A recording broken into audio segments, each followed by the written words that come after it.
This podcast is supported by listeners like you. We're grateful for your tax-deductible donation at newthoughtphilly.org or the link in the episode description. A practical prayer is a prayer that works. These discussions between Reverend Bill Marchioni and Carol Lawrence dive into the details of how it works and how to work it. Reverend Bill is a New Thought minister and the author of Practical Prayer for Real Results. Your new life begins with a new thought.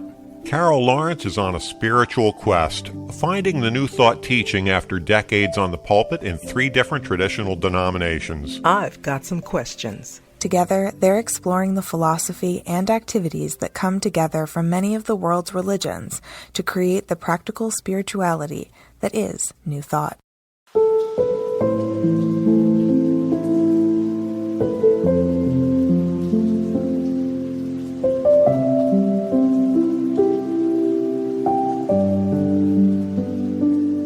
Welcome to the Practical Prayer Podcast. I'm Carol, here with Reverend Dr. Bill Marchioni. We are looking forward to a fabulous, exciting, and provocative conversation because I said something a few episodes back that has pushed against some of the things that the rest of society says.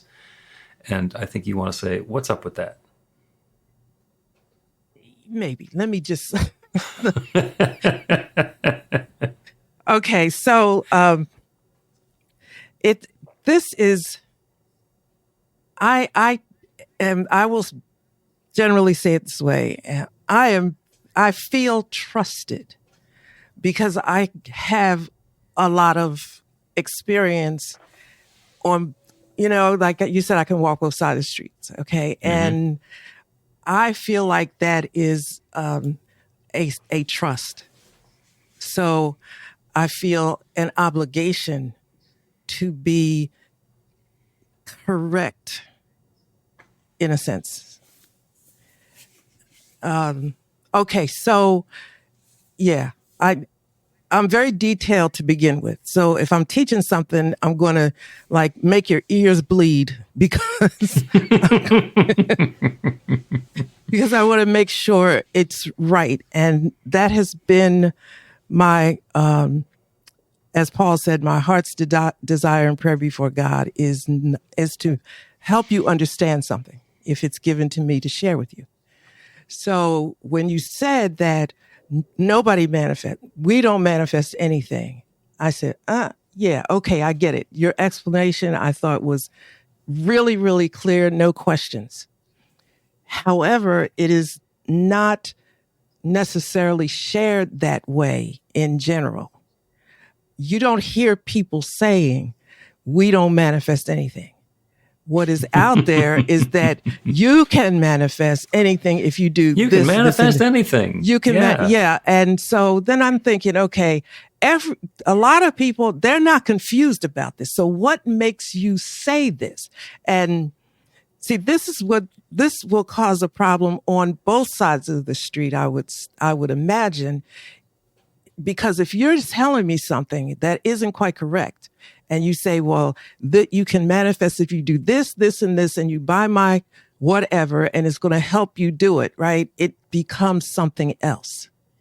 And that's where I get really bothered because you're messing with people's belief system. Mm-hmm. And if it is as you believe and people are not believing what is correct, then that is harmful. And I'm getting passionate here, so I'm going to back off because I think you see where I'm going. Okay. The technique that we're talking about is manifesting, mm-hmm. which is the current incarnation of the self-help affirmation technique of claiming good and using your mental awareness to set the intention for something wonderful to happen or for something to happen in your life, and then it does. And that the affirmation step is, we used to do affirmations. Louise Hay taught everybody to do affirmations. I'm wonderful, I'm prosperous, I'm healthy, I'm a child of God, and then that would come into our experience. And manifesting is more focused on the end result. Mm-hmm. So I'm manifesting a new job. I'm manifesting a fabulous relationship. I'm manifesting a happy family. I'm manifesting a new house. And use the same techniques, the same process of doing affirmations and claiming our good, and then it shows up in our life. Mm-hmm. And that is the process of manifesting. And I didn't say that doesn't work. What I said is we don't manifest anything. Mm-hmm. Because we are doing this in partnership with an infinite creative power that creates everything. And when it works according to our belief, and our belief is activating that creative law. So it is not us that's manifesting stuff. It is that infinite creative power that's manifesting stuff. We, I'm repeating what I said before, we don't manifest anything. Mm-hmm. Mm-hmm. It's a partnership. I will refer you back to, it's one of the early parts of the New Testament in John 14, where Jesus goes into great detail about it's not me, it's the Father within. Mm-hmm. Mm-hmm. He repeats that several times. Mm-hmm. It is not I, it is the Father within who doeth the work, depending on which version that you're looking at. Jesus didn't manifest anything. He said it was the Father within who was manifesting everything. So if Jesus couldn't do it, then what the heck do you think you're doing?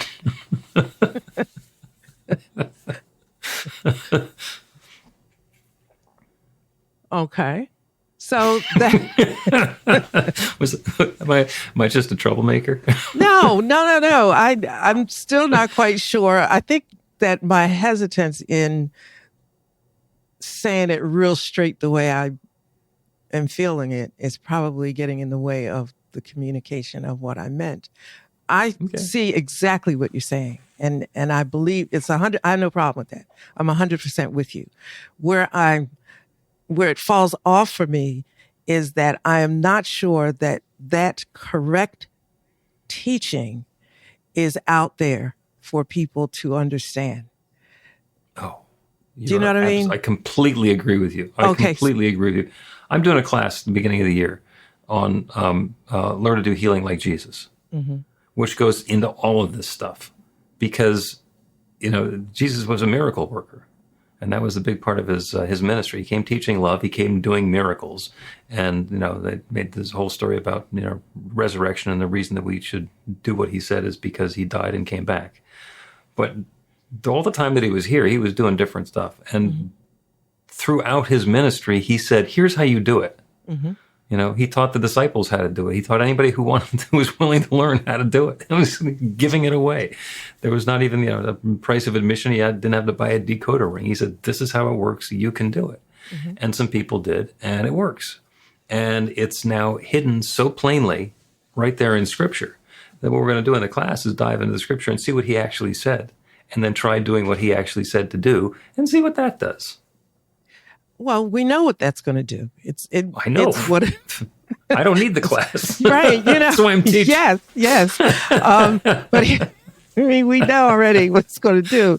I was being a bit sympathetic as you were, I don't know if that's the right word. But anyway, I was being a little something while you were explaining it because I don't think that is clearly understood on the other side of the street either. I don't think so. Not. Absolutely not. Okay, so that's a whole nother issue by itself. But once you come over into this side, and the word deconstruction is being used a lot. So, when people are deconstructing, all the information, in my opinion, is not given. Mm-hmm. And there's no way that people can successfully do this without, kind of the details of it, right? You're just kind of leaving out the middle part because sometimes on the other side of the street, people don't understand the Jesus thing anyway. They don't understand the whole, Jesus business anyway. So when you come here and then you explain what Jesus meant, there's a little bridge there that doesn't connect. And I think that's important when people are deconstructing. They need to see how the pieces fit together.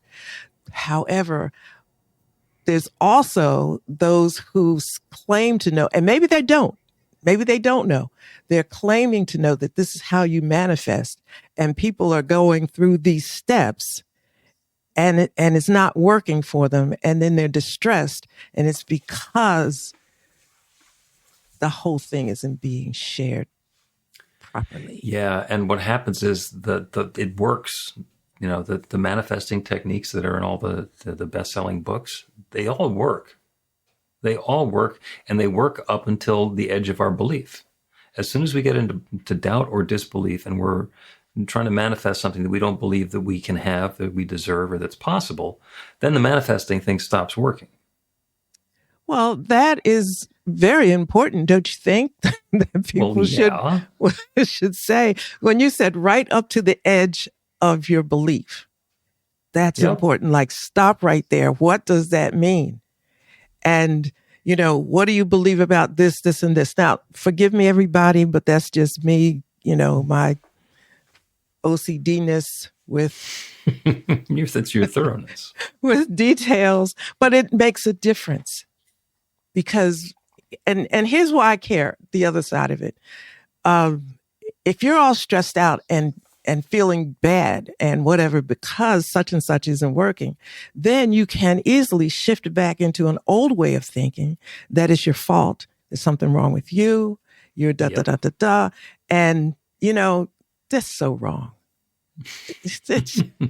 Well, it's unhelpful.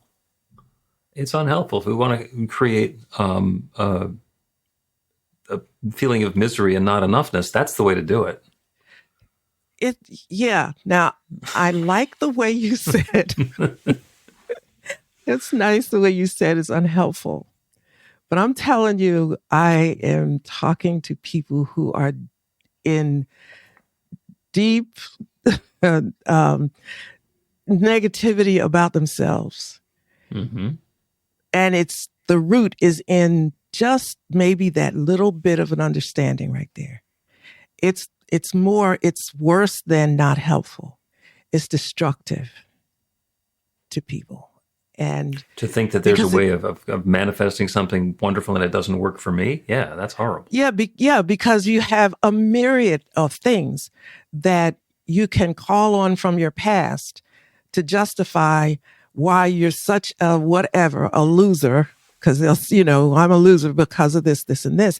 And let me say this: people can have things that happen to them, like molestation, things like that, in their past, and you sweep it under the carpet and keep on going.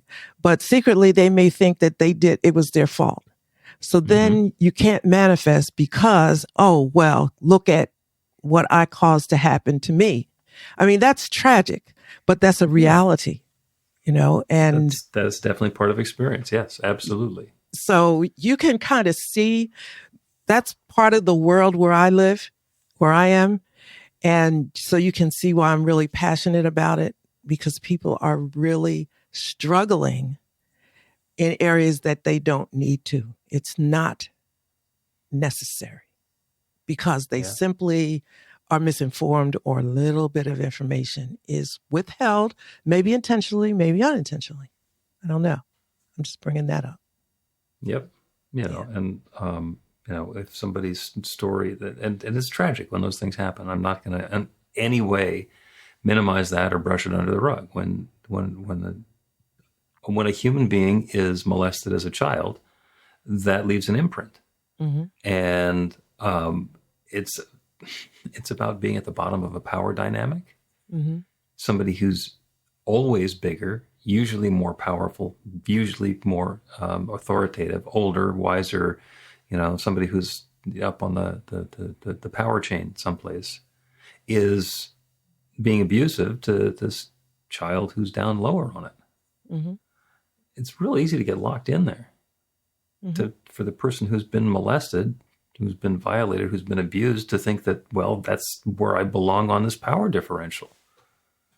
Mm-hmm. And get stuck there. That, I think, is a large part of why there's so much recurrence, that people who were abused when they were younger abuse people who are younger than them, because they finally grew into the position where they can pass it on. And maybe it's the belief that, well, that's the way you act when you're older or more powerful or bigger or stronger.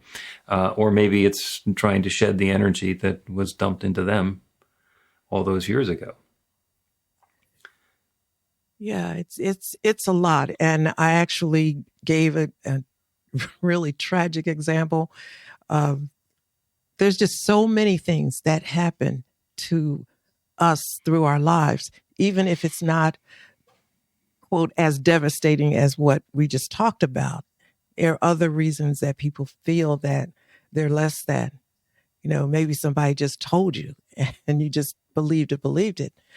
And that, I think those little things have to be unraveled when we're going to a bigger place, let's say. Forgive me if this is the wrong way to say it, but there's terms like expanded consciousness and, awakenings and expanded awareness and all of that.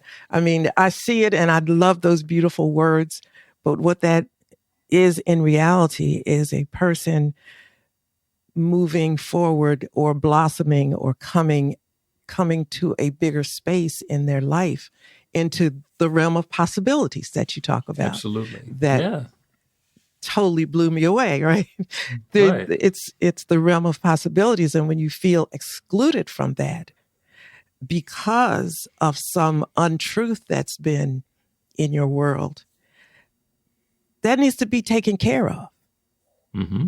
And absolutely. And there's a lot of ways to do it. There's a lot of techniques. There are a lot of teachers and approaches to that. I want to describe it though, because, in my life, I've had it much better off than a lot of people.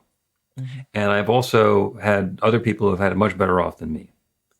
And what I want to introduce it's actually a technical idea. It's called dynamic range. Okay. And so there's a range, and you can think of it as a graph. The bottom of the graph is the worst thing that ever happened to you. Okay. That's your bottom. Okay. And at the top of the graph, there's the best thing that ever happened to you. Mm-hmm. And that's your range. Everything else fits in between the worst thing and the best thing. Mm-hmm. So it's somewhere, in the middle here. Are there people whose dynamic range goes lower than you? Yeah.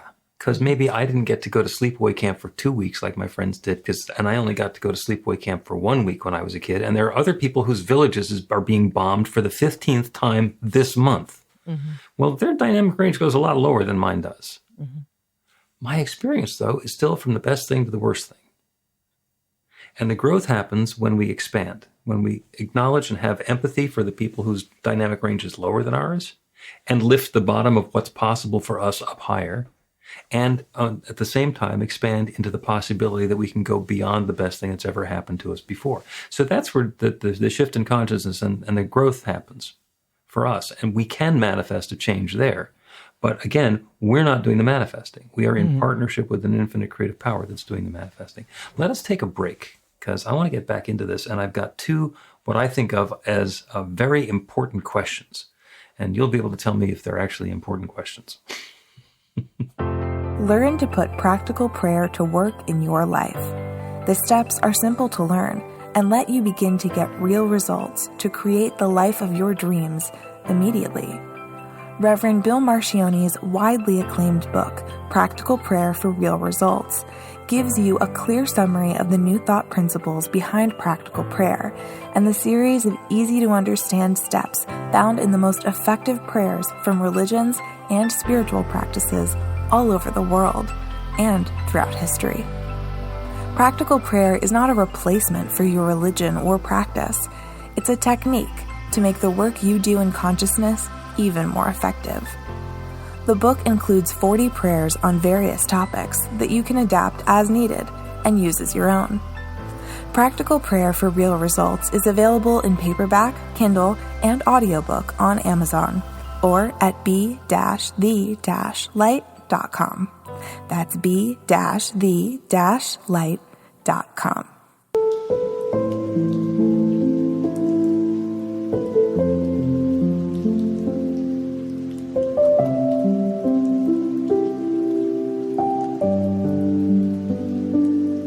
welcome back to the Practical Prayer Podcast. I'm Carol with Reverend Bill Marcione. We're having a wonderful conversation about my provocative claim that we don't manifest anything, even though we live in a world that's filled with people telling us that we can manifest anything. Mm-hmm.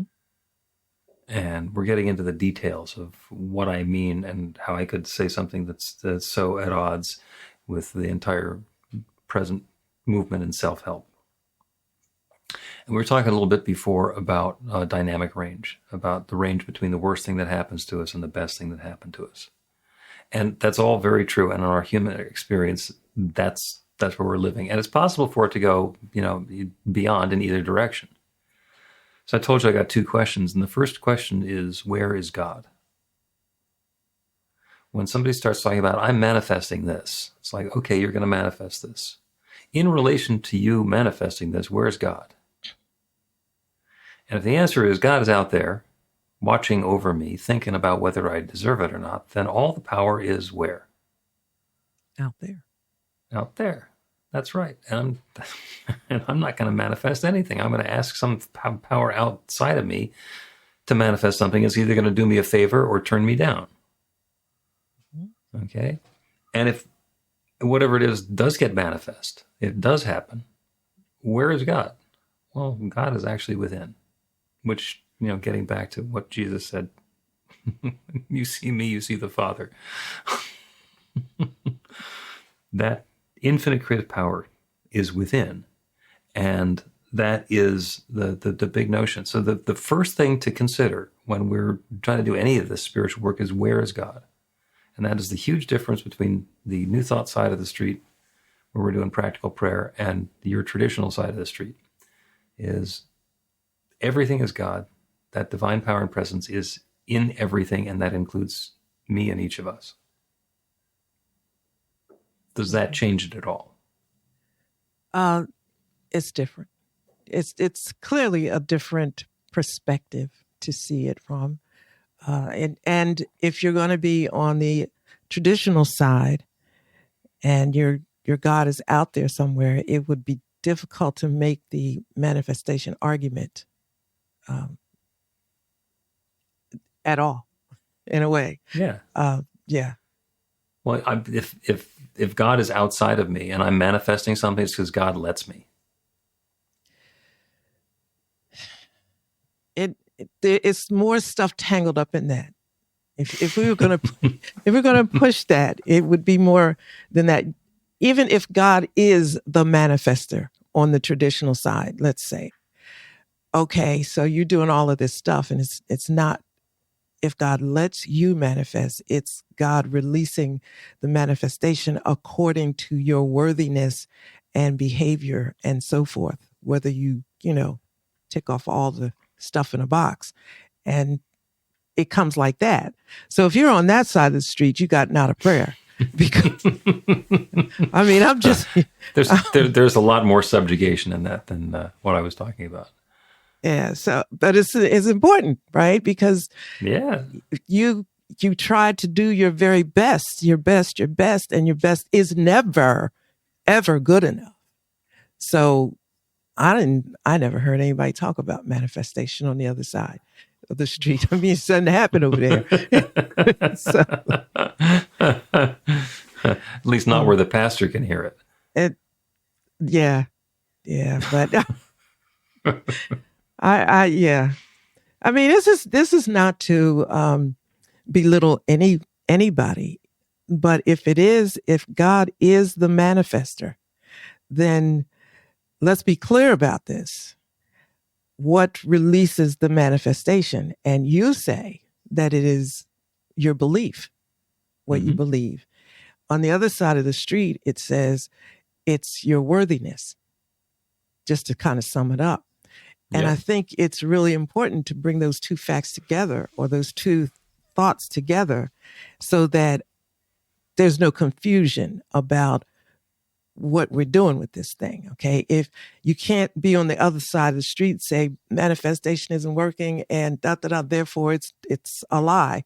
It is not a lie. It depends on what you believe, and your beliefs need to be set in order and be correct, so that, the equation has, it can't work if it's not all correct. You leaving stuff out, and yeah, it doesn't work with the abridged version. Right.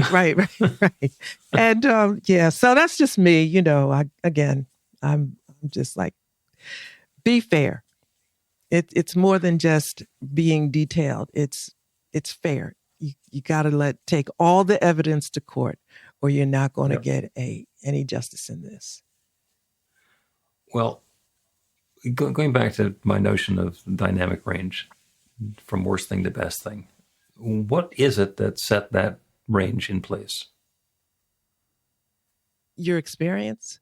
Yeah, The and it's experiences? the unfolding of experience. Mm-hmm. It's a universe of infinite potential. So it is possible for anything to happen. So, things continue going along, and then something that is unpleasant and undesirable happens, and that pushes down the bottom of the range. And then something really wonderful and delightful comes along. You meet somebody which is completely new, and you never would have imagined that this could be wonderful, and it's love at first sight, and that pushes the top end of the dynamic range out a little bit. Our range is completely arbitrary. It's based on things that have happened for us so far. And when we remember that there's that one creative power, it's all created there. And it's possible for us to have an experience that's well outside of our usual range of good to bad. Mm-hmm. And that's the second question, which is an almost rhetorical question, which is, where did all this come from? I don't know if that's rhetorical or not, because that assumes that everybody ought to know that. Well, I think 177 episodes into the Practical Prayer podcast, I've mentioned it once or twice because I keep getting back to creation stories, but maybe it's not a rhetorical question. Well, it's God, whatever God is to you, source, whatever you call God. And everybody has a different way of explaining where this all came from. Mm-hmm. And included in that is that wherever it all came from, we're part of it. So as it continues to grow and evolve and unfold and develop into something new and different, as those boundaries get pushed in either direction, it's all happening in that same one creative presence, that one love. So our notion, when I say where is God, God is everything and everywhere and everyone, and God is within. So I don't have to look over there, like, out past the orbit of Neptune. That's where God is. No, God is indwelling. God is everything. And when I think about where all of everything in creation came from, it came from God. It has to. That's all there is. Mm-hmm. So when we're talking about manifesting, we are talking about using that same creative power that creates everything to create our next experience of newness, whatever it is that we're looking for. And something that I might describe as good, the person down the street might describe as bad, and the infinite creative power doesn't really have a horse in that race. So we're able to create whatever it is that we want, and the manifestation happens when we are in alignment with that infinite creative power, claiming the good that's the truth of us, and being willing to step beyond those limitations that we've had before. Do I believe it's possible? Well, if the answer is no, I don't believe it's possible, then manifestation's not going to work. And if I truly do believe it's possible, then nothing's going to stop it.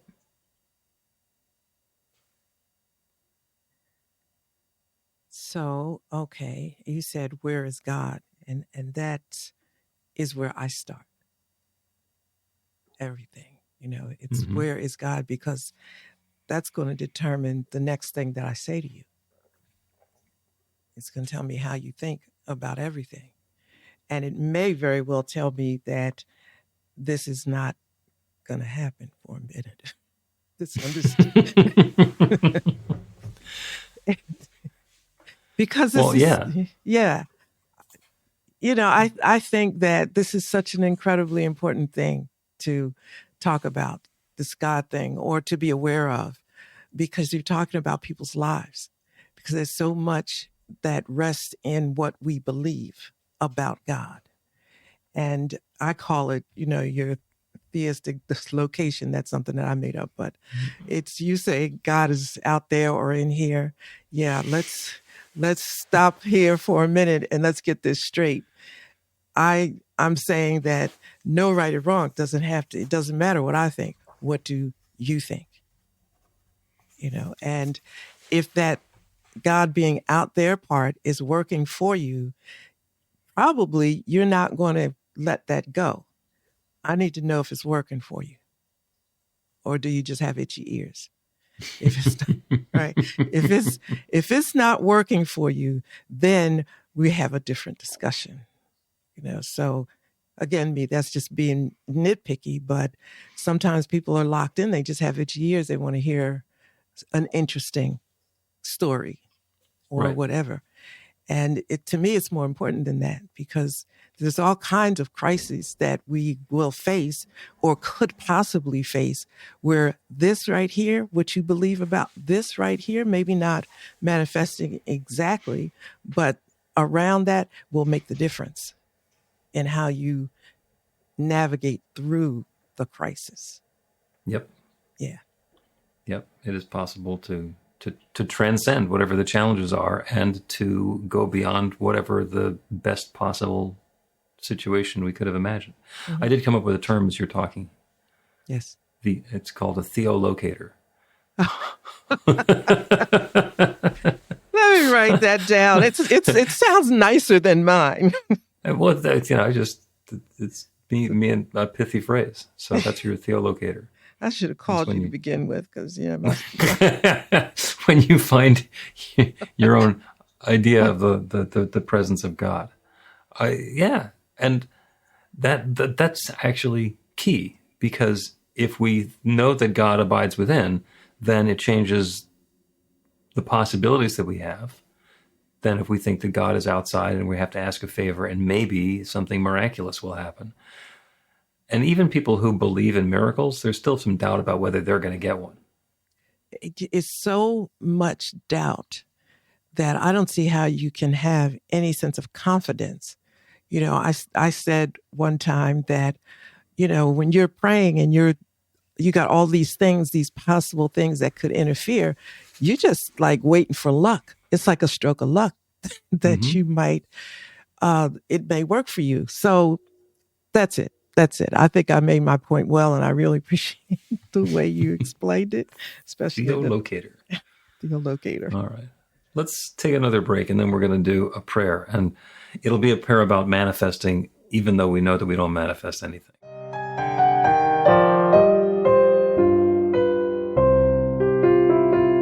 Here's Reverend Bill letting you know that the Practical Prayer for Real Results class is now available on demand. That's right, you can take it at your own pace, anytime you want.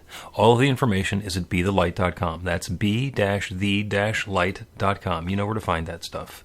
The class is 5 lessons, broken down into 18 modules, and you can take them at whatever pace is comfortable for you. As you work through the process, it starts out with the theory, goes into the practice, there are experiential activities and exercises, and at the end of the program, you will wind up with an understanding of how practical prayer works, and a practical prayer for yourself that will work to create transformation in your life. And as you know, it works for everything.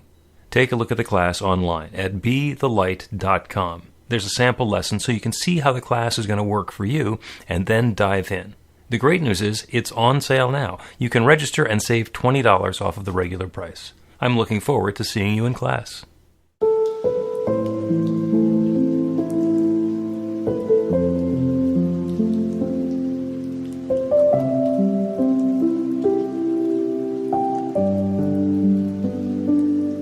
Welcome back to the Practical Prayer Podcast. I'm Carol with Reverend Dr. Bill Marcioni. I've been having a wonderful conversation about my challenging statement that we don't manifest anything, even though we live in a world where manifestation and manifesting is just huge. And there are lots of stories and lots of people with abilities to do that manifesting. And I'll give you an analogy, which that kind of explains my take on this. Is could you drive from where you are to New York City? And the answer is yeah. The fact of the matter is, the car is what's going to go to New York City. You're just going to be in it. And you're going to be at the controls. But without a car, it's a much different trip. And that's the same thing with manifesting. We don't manifest anything, but we do get in and we drive the car. We set the course, we choose where it is we're going to do, we do the parts that are ours to do, and we let ourselves be delivered to that destination, to that desired experience. So when I say we don't manifest anything, we are participating in that infinite creative process, and the manifestation happens, but it is a partnership between us and that motive power, if we want to put it that way.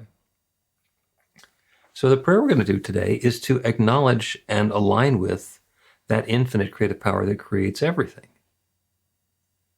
Jesus said, "The words that I speak to you, I do not speak on my own authority, but the Father who dwells in me does the works." And that's from the New King James Version. And he's said in other places that everything he does, we can do. So he's telling us how it works. He's telling us how it works. "The words that I speak to you, I do not speak on my own authority, but the Father who dwells in me does the works." So I can say the words, and that divine creative power within does the work. In the same way that I can sit in the driver's seat and the car will carry me to whatever my destination is. So the prayer is to open to that, the awareness of that infinite creative power, to remember, to realize, to recognize, to acknowledge, to claim, to rejoice in the fact that there is one divine creative power, one infinite intelligence, one loving source of everything. That one is the center and circumference of everything that exists in this entire universe. 14.2 billion light years across and growing, with billions of galaxies and stars and planets and places and people and particles and all of it. It is all that richness, all that variety, all that diversity is one power and presence, one love, one energy, one intelligence that has been reshaping and reforming and rearranging itself since the very beginning of time. It has, at the present moment, rearranged itself as me. It has rearranged itself as each of us. Everyone within the sound of my voice is that infinite presence taking particular form in this present moment. The cool thing about recognizing that is that implied right within that is that all of that intelligence, all of that creative power, all of that love, all of that good, all of that potential that exists anywhere, exists everywhere, and exists as each of us right now. So as we set the intention to have something new and wonderful and delightful and joyous manifest in our experience, to show up next in our experience, we are partnering with that infinite creative power, that one divine presence, that one that creates it all, and allowing, inviting, and encouraging that one power to create this next bit of newness for us. In the same way that we get to choose which road we're going to take, which exit we're going to be on, we can be guided to take our next perfect steps as we move closer and closer and closer to that desired experience. It is a partnership with the infinite. And that one divine creative power says yes. There's no force in the universe that stands in opposition to it. As we open to the good that's available, that good unfolds for us as the infinite creates through us. So I'm grateful for the good that's coming about for each of us. I'm grateful for the willingness to acknowledge that divine power and presence within. I'm grateful for the new ideas that are even now percolating and the new experiences that are even now coming about. And so with a deep feeling of thanks for all of this good, gratitude for the awareness of the creative process, and deep, deep appreciation for the ability to speak this word and release it into that creative law, and to know that it is already returning manifest. There's no possibility that it returns void. It is underway now. So I let it be. I speak this word and I know it's so. So it is.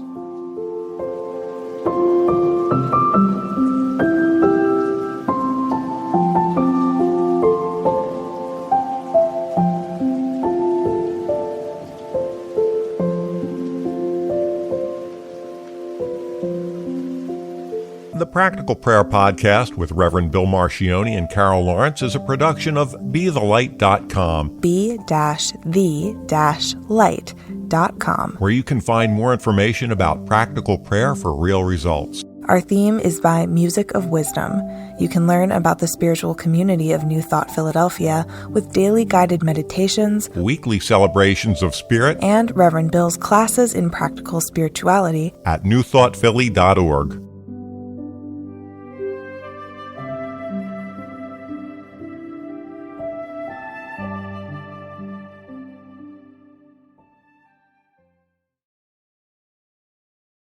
This podcast is supported by listeners like you. We're grateful for your tax-deductible donation at newthoughtphilly.org or the link in the episode description.